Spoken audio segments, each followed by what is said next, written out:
It's my nerd world, and welcome to it, a self-publishing podcast. And on the show this week, I'll tell you where I've been with this particular show for the past month. I have post-launch details to share with you about EMBARK, The Vanishing War.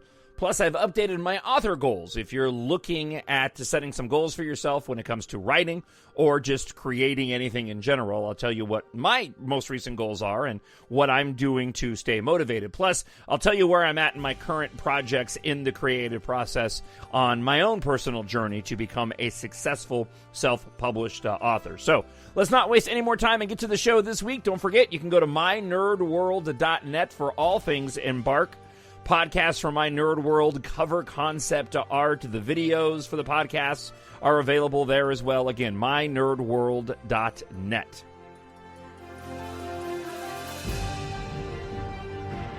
My Nerd World.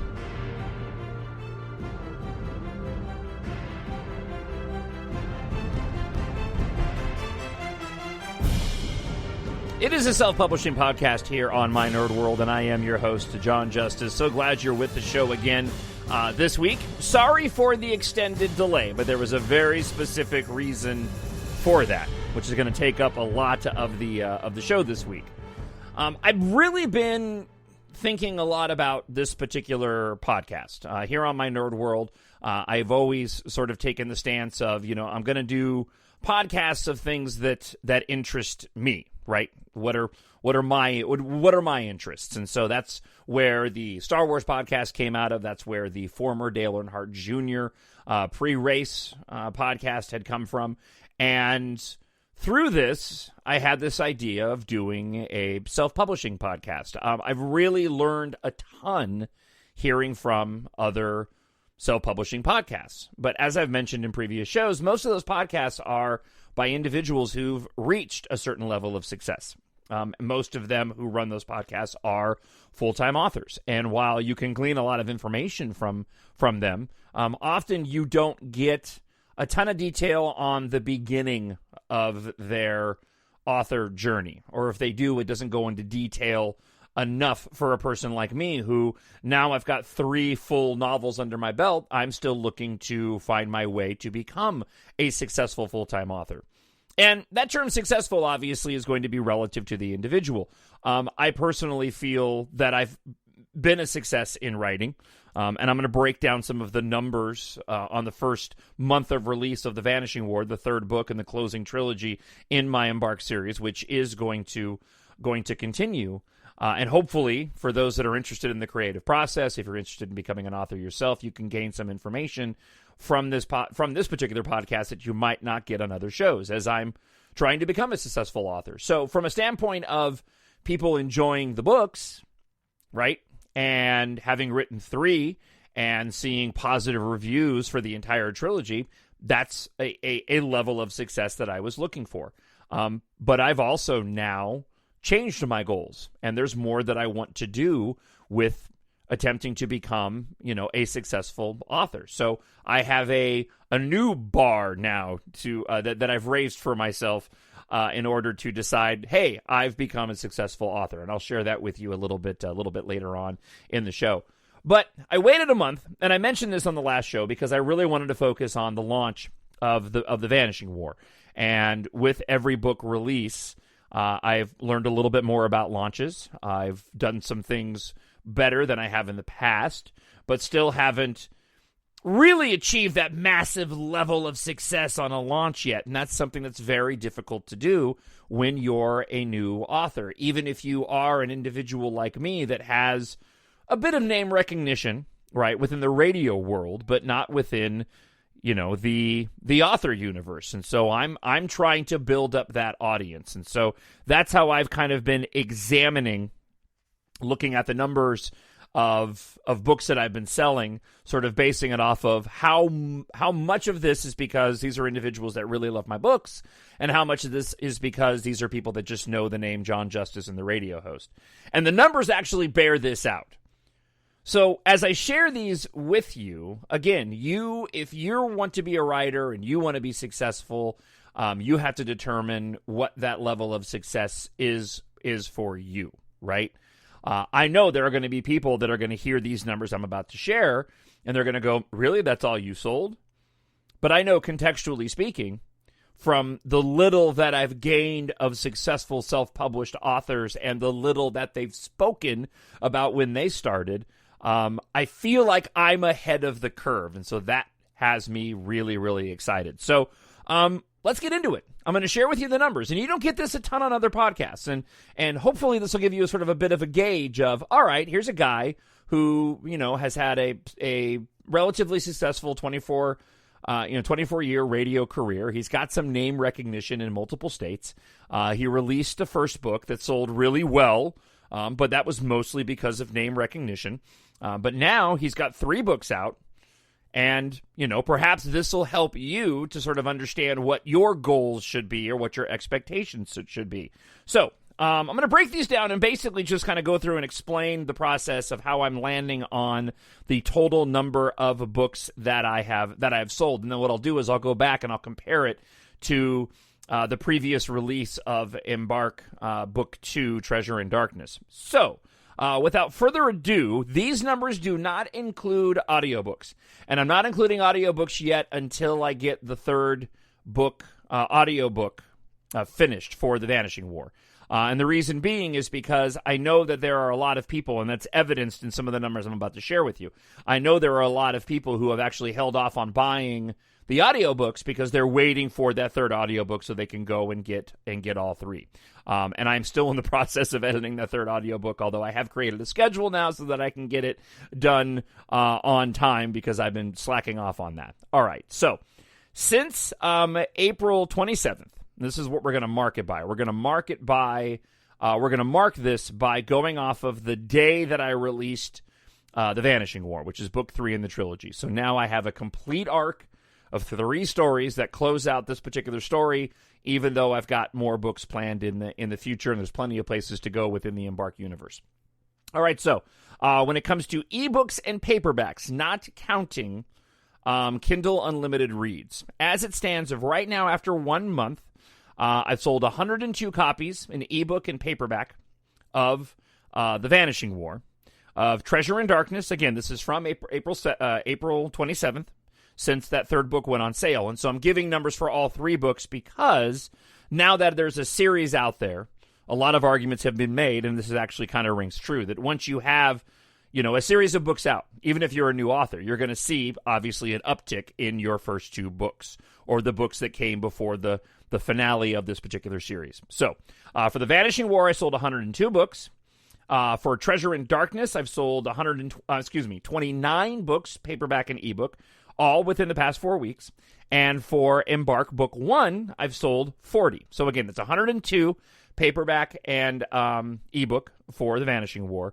29 for Treasure in Darkness as of today, and I'm recording this on Memorial Day, May 25th. And then 40 of EMBARK Book 1. All right, so now we're going to add in the Kindle Unlimited reads. Each book is assigned your KENP. This is the number of pages that Amazon has determined equals one complete book when somebody has Kindle Unlimited, which is like Netflix under Kindle. And if you are on Amazon, you can decide whether or not you want to just sell your books on there and not do Kindle Unlimited, or if you want to also do Kindle Unlimited under Amazon Kindle Direct Publishing, Amazon KDP. If you decide to take advantage of the Kindle Unlimited, you are not allowed to sell your books on any other outlets. And this is where the terminology of, are you going to sell wide or are you going to sell exclusively? I have, for all 3 of these books, decided to go exclusively with Amazon. And I'm planning on continuing to do that into the near future because I like what Kindle Unlimited allows me to do. Another way that people can get my books that you don't have if you sell wide. And this is a trade-off, right? So if you decide to stick with Amazon, you got to stick with Amazon. But if you decide not to stick with Amazon, you don't want to take advantage of their Kindle Unlimited, then you can go and try to sell books through Kobo and other outlets, right? And so you have to decide on your own, obviously, whether or not Kindle Unlimited is worth it for you, or if you want to see if you can sell a lot more books outside. without using Kindle Unlimited. And this is something that I might do with my spinoff story. I haven't decided yet. I've got a fourth book in the works right now, which is a spin-off side story based off some events and a character that appears in EMBARK Book 3, The Vanishing War. And this book is going to be written in first person, which is a change-up for me. I might try to release that wide and use it as a test to see if I end up selling any more books. If I sell more books than what got read under Kindle Unlimited. So, my Kindle Unlimited numbers, and I'm not going to give you the actual page numbers, I'll just tell you what it calculates to how many extra books I sold. So, for The Vanishing War, I sold 8 extra books under Kindle Unlimited. For Treasure in Darkness, I sold 7, okay? And then for EMBARK Book 1, I sold 19. So, in total, since April 27th, if you count Kindle Unlimited, ebooks, and paperbacks for all 3 books, it comes out to 110 for The Vanishing War, 36 for Treasure in Darkness, and 59 for EMBARK Book 1, for a total across all 3 books of 205 books sold since the release of the 3rd book in my trilogy. So, how is that? How does that compare with other authors out there? I can honestly tell you I have no idea. This is one of those pieces of information that's really difficult to find on other podcasts, and why I wanted to share it with you. If you have listened to a lot of self-publishing podcasts, and maybe you have a better answer or gauge on this, because I've been very curious to see how many books an author with no name recognition sells when they're starting out. And I've heard various sort of numbers thrown around. I've heard somebody say that, oftentimes average books only sell from a new author. You'll sell 12 of your first copies, 12 copies of your first book once you get past your family members.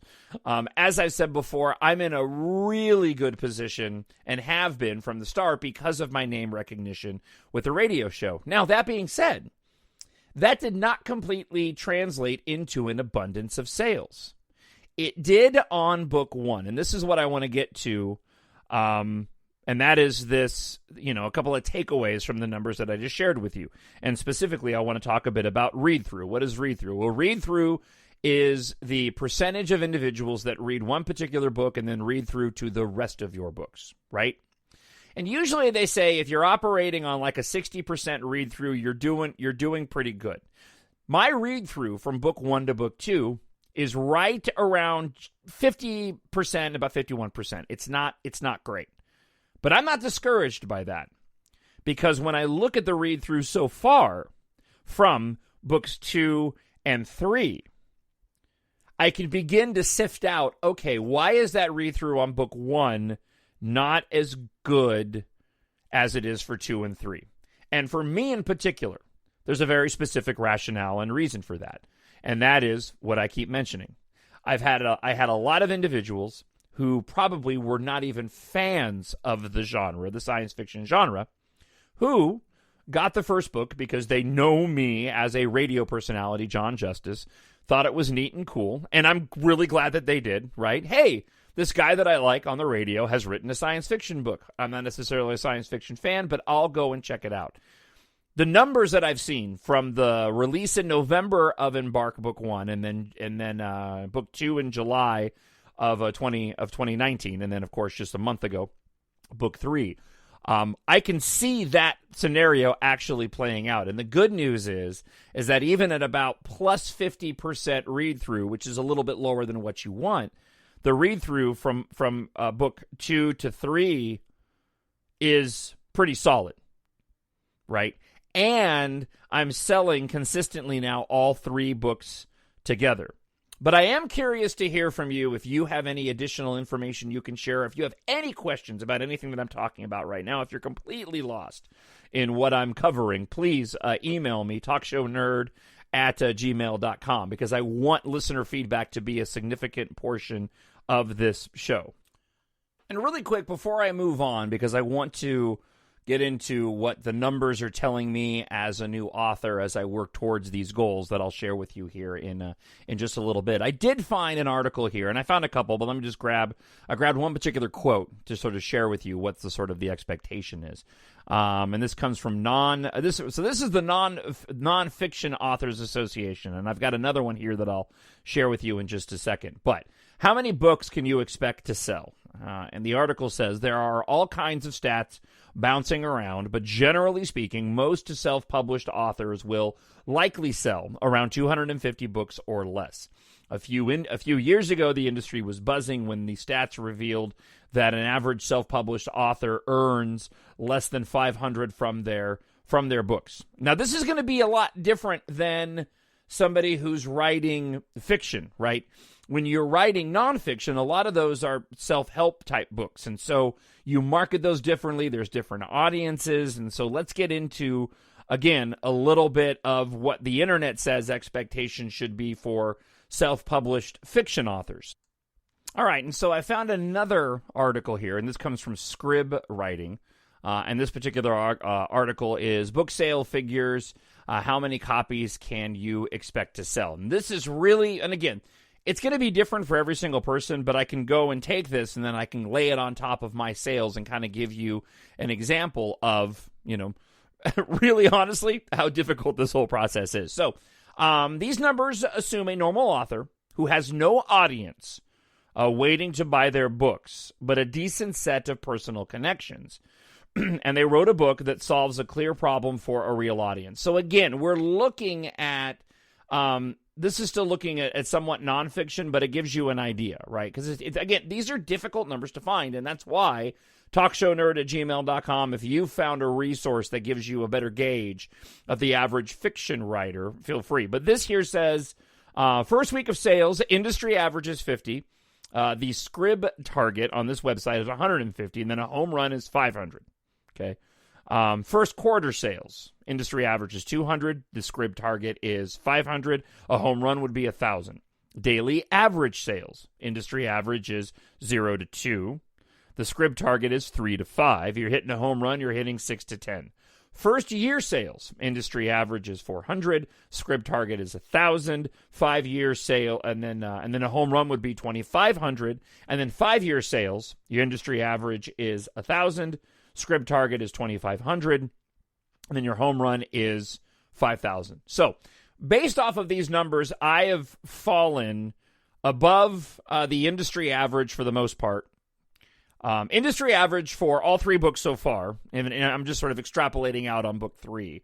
But Scrib target on book 1. So, again, this website. Used to be called formerly Book in a Box. All they do is talk about self-publishing. When I look at the sales of EMBARK Book 1, I'm looking at about 1,100, okay? This is not including free ones that I gave away, and I'll talk about that in another podcast, because I did give away a bunch of free books on Book 1 at one point in time. EMBARK Book 1 has not quite been out 2 years, and I've met the Scrib target of 500 sales a year at about 1,100 books.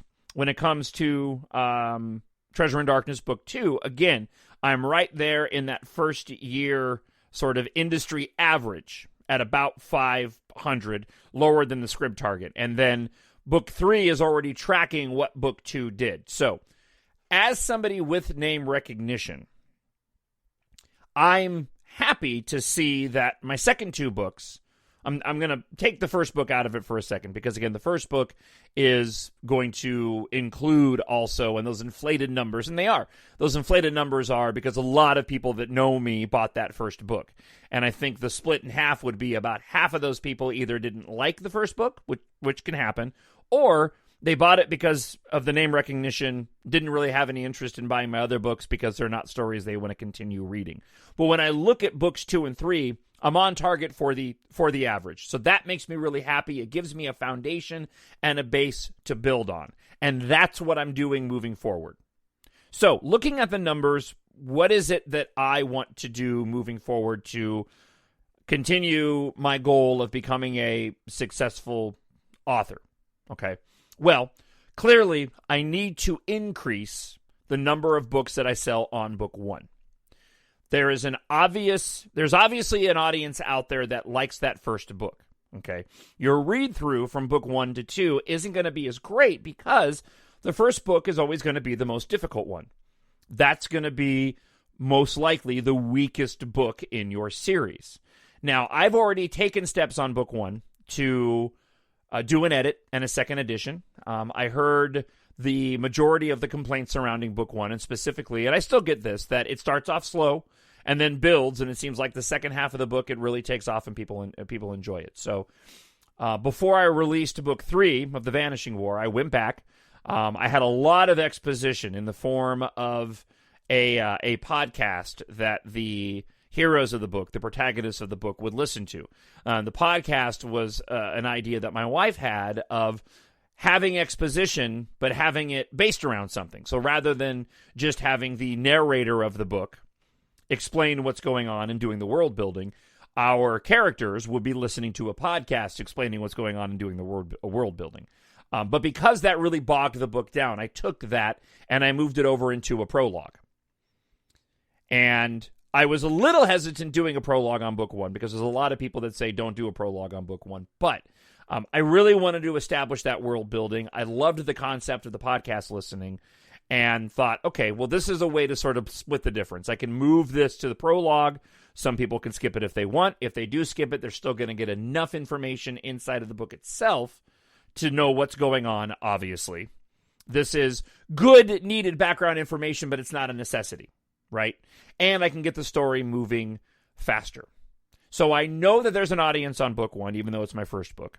I know the read-through needs to be better, but there's something I can do about that right now until and if and when I have the opportunity to go back to book 1 and really do a complete rewrite. And I'm about 50-50 on doing that. Most likely I'm not going to, and I'll explain why. But if I can increase the sales on book 1, then I know that I'm definitely going to get a lot more fans that are going to be on for the ride in book 2 and 3. And so far, it seems as if both book 2 and 3 were generally more positively accepted and reviewed than book 1. And that's going to happen. So again, I'm not getting discouraged on the sort of split of the lack of read-through between books 1 and 2 because of what I mentioned. I actually do find it encouraging. It's not going to be everybody's cup of tea. But again, the good news for me is over half are sticking around. So, if I want to continue to sell this series, I need to keep promoting and pushing out book 1 to get that in as many readers' hands as possible. Right now, I'm running a bit of an experiment because the paperback sales have been really good as of late, but the ebook sales have been slow. And this could be because of coronavirus. This could be because of this. If you're just looking at like the past few days, the holiday weekend. This is a tough time right now. Looking at some of the data that has been released over sales, there has been a dip in sales, but a lot of genres, including sci-fi, have still been doing relatively well. So I need to continue searching for my audience, and that's part of the reason why I do the podcast too. Not only do I want to go and share with other individuals my journey of trying to become a successful author, but this is also a means and a way for me to continue to promote my books, because hopefully books get sold through people listening to my podcast. If you're a science fiction fan and you're looking for a good space opera series, you can go and check it out by going to mynerdworld.net. That's another reason why I do the show. And there's a lot of different authors out there that are doing the same thing. The talk really centers around, if you want to be a successful author, you got to build a platform. You have to, you don't have a traditional backer behind you pushing your book out there, sending you out on book signings, doing the advertising for you. No, if it's just you, you have to go and build your platform. And that's what I'm doing. This podcast is helping to build my platform. MyNerdWorld.net is helping to build my platform. My Nerd World in general of doing the podcast helps me build my platform. When I started doing the Star Wars podcast, and I'm not saying you need to do this, I'm just saying that if you're looking at becoming a successful author, it's not just going to be about writing the books. It could be. If you're one of the blessed individuals that writes a book and it just grabs everybody's attention and it takes off, fantastic, right? That's kind of few and far between, but fantastic. But if you're like me and you're like, all right, I feel like I'm a decent writer. People are enjoying these stories. I'm certainly having a fantastic time writing them, right? I'm going to continue to build my platform. So I had our producer on the radio station, revamp the website to try to help sell the books.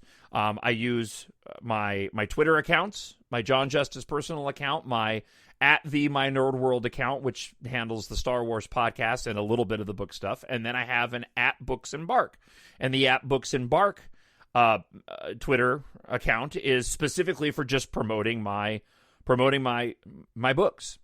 That's a part of my platform, along with my Instagram page. And it's really interesting, too, because I can tell you and I can track when I go and do a live video up on Facebook. Inevitably, a few days later, people will have purchased the books, and they will have popped up. You have books that are shipped, right? You can go in and actually look at so when somebody buys a paperback from me, I don't know that paperback was purchased until that book ships. So if you bought a paperback of any one of my 3 books, and you just did standard shipping, 3 to 4 days or whatever, it'll be about 4 days until the book ships, until it shows up on my reports on Amazon. Now, what I can look at is I can go and look at my daily rankings. My daily rankings will show whether or not I've gone up or down. I may not know where that's coming from. If I sold an audiobook, you'll see my rankings go up, even though it takes a day for the audiobooks to go and post as being sold. If I sold a few paperbacks, I'll see my rankings go up, and it'll say paperback rankings are blank, even though it's going to be several days before I know who went and purchased my podcast. I can tell you right now that what I've done in promoting the Vanishing War is I've got a separate Facebook account. I won't get it. I had one of my Facebook accounts got canceled. They won't let me sell any advertising on it. I broke Facebook's rules, or they found out that I was a talk show host and didn't like that. But I broke Facebook's rules, and they took away my ability to go and use my personal Twitter account to go and sell books. So I opened up a second Twitter account that I use to post ads on Facebook promoting my books. And I link to mynerdworld.net. That's really helpful because I can go to mynerdworld.net and I can see throughout the week, all right, I was running this ad and I got 9 clicks from Facebook coming from that ad. And I can go and look, and I sold some ebooks and they weren't sold through Amazon, so perhaps that's where they came from. I recently did a test on Twitter where I ran 3 consecutive days of a post every hour from all 3 of my different Twitter accounts and linked them to mynerdworld.net so that I could see which of those 3 Twitter accounts actually ended up sending the vast majority of people to mynerdworld.net. And to my surprise, it was the Books Embark one. And I'm convinced that more people clicked on those links from the Books Embark one because that one has a lot of people following it that are in the self-published community. So I think there's a lot of people like me who are trying to become successful authors, and so they see a post like mine, hey, because this is what I do. I see posts of people on Twitter posting and promoting their books, and I'll retweet them for support, and then I'll go and I'll check out their books and see if it's anything that I'm actually into. So along with that, I ran AMS ads, which proved really good in the start of the launch. But since then have faded, and I'm still very much struggling getting my AMS ads to stick. And again, I'm going to have to spend some more time on the Amazon ads on a different episode or entire episode. I am scheduled to do a webinar with the Self-Publishing Podcast and Mark Dawson. Sometime in the next 2 weeks, they're doing a webinar and on AMS ads, and I'm really hoping to educate myself to figure out how to make these go and to how to make these work. I also ran a promotion, which is actually still ongoing right now, on Books Butterfly. I've used Books Butterfly before. I did a week promotion of the ebook at a discounted rate of 99 cents.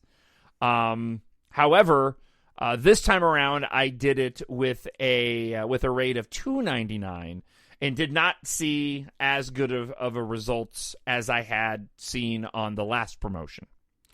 What other ads did I run? I didn't run any ads on BookBub because I didn't get any traction later on. I guess that's it. It was Facebook, a lot of Twitter posts, and the AMS ads. Tracking all my data. The good news is I can say that tracking all the information, the number of books that I've sold across all the platforms, I am still in the plus category. And right now, I'm still in the mindset of spending a little bit more money to get my name recognition, to get my books reviewed, and knowing that it's going to take several more books or a few more books to really establish myself as a series writer. All right, so let's switch gears and move over to looking at sort of my author goals and what I'm hoping to accomplish in all this. And this has changed quite a bit. I love writing. I really do love this creative process.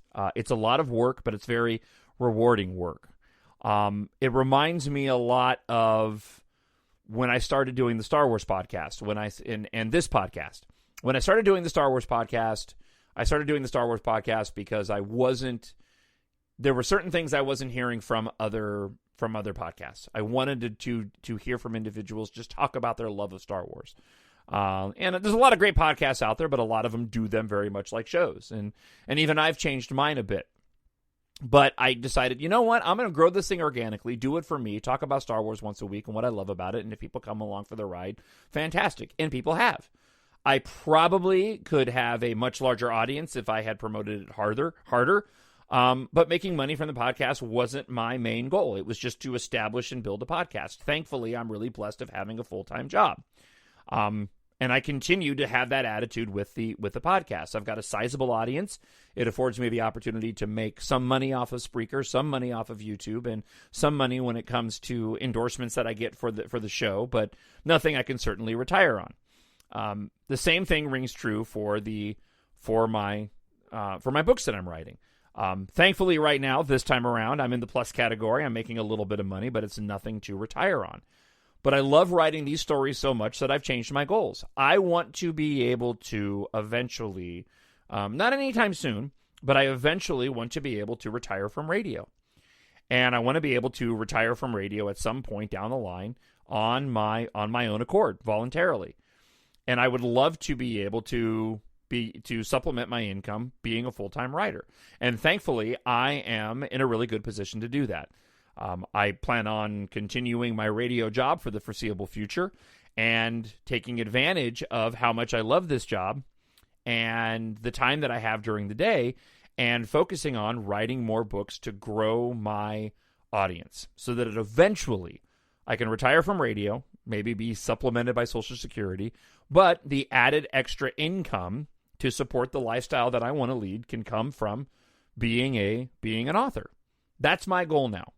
So my goal now is to continue to write these stories, streamline the process of writing these stories so that I can get more books released in a shorter period of time to continue to establish myself as an author. Because being a self-published author, I've come to realize in this whole experience, is a lot different than just writing a series of books and your J.K. Rowling, you can call it quits.